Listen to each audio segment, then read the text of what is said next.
Scheduled caste, ये शब्द आपने बहुत बार सुना होगा, लेकिन इसके पीछे की कहानी आप नहीं जानते होंगे। कौन थे शेड्यूल्ड कास्ट या कौन है शेड्यूल्ड कास्ट, यह शब्द अस्तित्व में कैसे आया, इसके पीछे क्या कहानी है। शेड्यूल्ड कास्ट भारत में अगर हम बात करें तो एशियन टाइम में शूद्रास के लिए ही आधुनिक समय में शेड्यूल्ड कास्ट वर्ड को यूज़ किया गया है।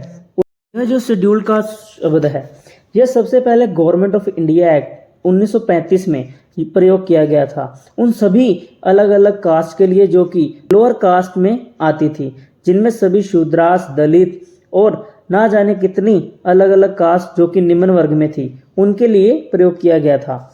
लेकिन भारतीय इतिहास में इनके लिए बहुत सारे वर्ड्स यूज किए गए हैं। सबसे पहले आर्यंस के आने के साथ ही जो भारत के असली लोग थे उनको उन्होंने अनार्य कहकर संबोधित किया।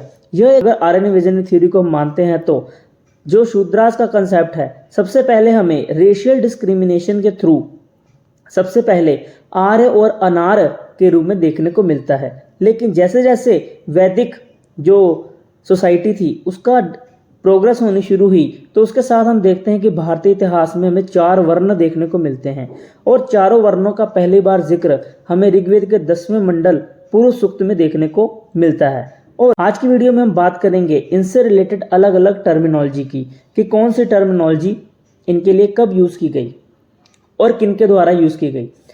प्राचीन भारत में शूद्र वह लोग थे जो कि समाज में सबसे निम्न कार्य करते थे, छोटे लेवल का काम करते थे, जैसे कि सफाई का कार्य हो गया, और बड़े जो ब्राह्मण थे, क्षत्रिय थे, वैश्य थे, उनकी सेवा का कार्य, टैनिंग का कार्य, लेदर का कार्य। पर के जो 3 वर्ण थे, ब्राह्मण, क्षत्रिय, वैश्य, इन तीनों को द्विज कहा जाता था, अर्थात दूसरी बार जन्म लेने वाला। लेकिन जो शूद्र थे, चौथी कैटेगरी में आते थे, उनको द्विज का दर्जा प्राप्त नहीं था। वह ना ही वेद पाठ कर सकते थे, ना ही उसको सुन सकते थे, ना ही धार्मिक कार्यों में भाग ले सकते थे, लेकिन वह निम्न कार्य करते थे।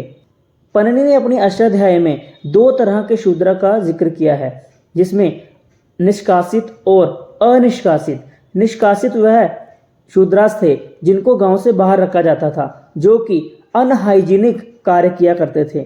लेकिन अनिष्कासित वह लोग थे जो कि गांव में ही रहते थे और जैसे बढ़ई, कुम्हार, जुलाहा आदि का कार्य करते थे। और धीरे धीरे हम देखते हैं कि जो निष्कासित शूद्र थे उन्हीं को बाद में पंचम या 5th क्लास या म्लेच्छ या चंडाल कहा जाना शुरू किया गया था। इसके आगे हम देखते हैं कि एशियंट इंडिया में इनके लिए निषाद, पोलकासा, अंताज्या, अतिशूद्र आदि नामों से संबोधित किया जाता था। और जैसा कि हम बात कर रहे थे कि शेड्यूल्ड कास्ट जो शब्द है सबसे पहले अप्रैल 1935 में ब्रिटिश गवर्नमेंट के द्वारा यूज किया गया था।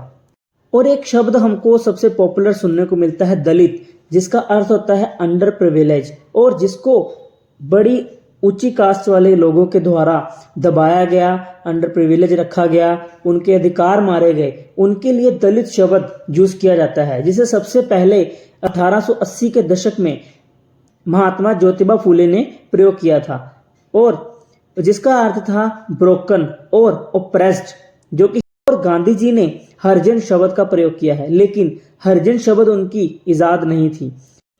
हरिजन शब्द का सबसे पहले प्रयोग एक गुजराती कवि और संत नरसिंह मेहता द्वारा यूज किया गया था, और इससे पहले गांधी जी ने अस्पृश्य शब्द प्रयोग किया था हरिजन या दलित वर्ग के लिए। हरिजन शब्द प्रयोग किया जिसका अर्थ होता है हरि के जन, अर्थात चाइल्ड ऑफ गॉड, इसीलिए उन्होंने हरिजन शब्द को प्रयोग किया।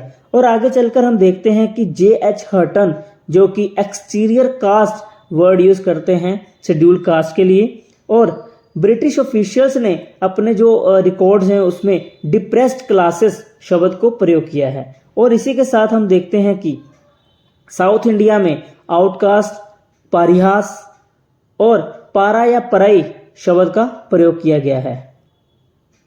साउथ इंडिया में दलित पैंथर नाम की एक मूवमेंट शुरू हुई थी, जिनके कारण इस लोगों को ओबीसी का दर्जा प्राप्त हुआ था, जिसको हम अदर बैकवर्ड कास्ट के नाम से जानते हैं। ऐसे आधुनिक समय में बहुत से समाज सुधारकों ने दलित वर्ग के लिए, शेड्यूल कास्ट के लिए अपनी आवाज़ उठाई और मूवमेंट चलाई थी। इन्हीं मूवमेंट्स को हम आगे आने वाली वीडियोस में देखेंगे। हमारे साथ इन वीडियोस में बने रहें इस वीडियोस की सीरीज में। अभी के लिए इतना ही। और हम यह बता दें कि हम लीगली जो हमारे पास शब्द है इस कम्युनिटी के लिए वो है शेड्यूल्ड कास्ट। अलग अलग स्टेट को अधिकार दिए गए हैं कि वह अपनी अंडर प्रिविलेज कास्ट को शेड्यूल कास्ट घोषित कर सकते हैं। इसी पर शेड्यूल्ड कास्ट मूवमेंट के प्रभाव और उनका नेचर देखने के लिए हमारी वीडियोस के साथ बने रहें। बहुत जल्द हम नेक्स्ट वीडियो लेकर आएंगे जिसमें हम बात करेंगे शेड्यूल्ड कास्ट मूवमेंट्स की, जो कि इंडिया में अलग अलग समाज सुधारकों द्वारा चलाई गई थी। तब तक के लिए धन्यवाद।